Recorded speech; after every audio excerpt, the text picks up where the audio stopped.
Je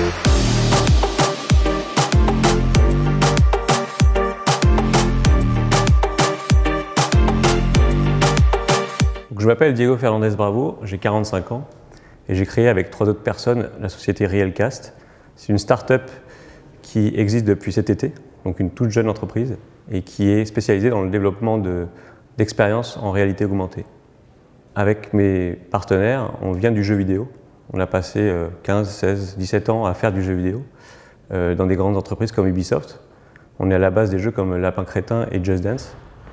Et après ces années-là, on a fait de la robotique parce qu'on avait envie de changer de secteur. Et puis, en même temps qu'on faisait de la robotique, on s'est rendu compte que faire des produits qui sont hardware, c'est très compliqué à sortir sur du marché. Et on parlait beaucoup de réalité augmentée à l'époque. Et on s'est dit que c'était un nouveau média qui était vraiment intéressant. Et on a décidé en fait de franchir le pas en créant une société avec cette technologie et de revenir en fait à du pur software parce que ça permet d'avoir des cycles de vie qui sont beaucoup plus rapides.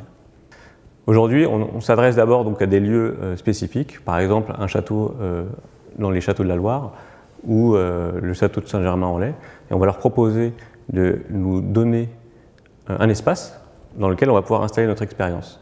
On va venir avec des lunettes comme les lunettes d'HoloLens de Microsoft, et du coup les gens vont pouvoir venir faire cette expérience, comprendre mieux ce que c'était l'histoire de ce lieu, et derrière, on a une plateforme qu'on est en train de créer qui permettra de référencer tous les lieux que nous avons créés en France.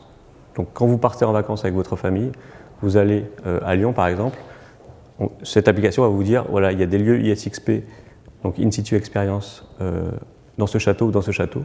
Vous pourrez décider de vous enregistrer pour aller faire l'expérience, même de payer en ligne, et à l'heure dite d'aller faire cette expérience, de chausser vos lunettes et de jouer avec votre famille et d'apprendre des choses sur l'histoire.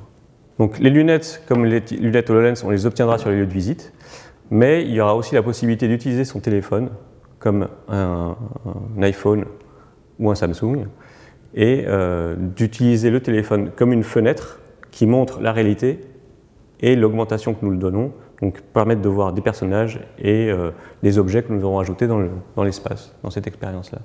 Donc ça sera autonome aussi pour les gens. Nous avons créé l'entreprise avec des fonds privés. Et aujourd'hui, pour créer notre plateforme et pour créer plus de lieux, nous cherchons aussi des partenaires financiers donc pour nous aider à arriver à faire cette plateforme qui permette du coup à n'importe qui de pouvoir visiter, de vivre cette expérience dans plein de châteaux en France et même à l'étranger. Alors nous avons obtenu notre premier client au mois de novembre. Nous sommes en train de développer avec lui notre première expérience et c'est le château de Chamarande en région parisienne.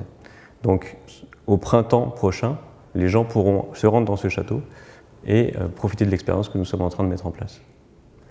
Alors ce qu'on espère en 3 ou 5 ans, c'est qu'on aura développé suffisamment la plateforme et les lieux pour qu'il y en ait beaucoup et que les gens puissent avoir un véritable choix, mais aussi de trouver des partenaires qui nous permettront de créer à leur tour ces expériences pour qu'il y en ait de plus en plus. Donc pour ce faire, on va aussi développer des outils qui les aideront à arriver au niveau de qualité que nous faisons aujourd'hui.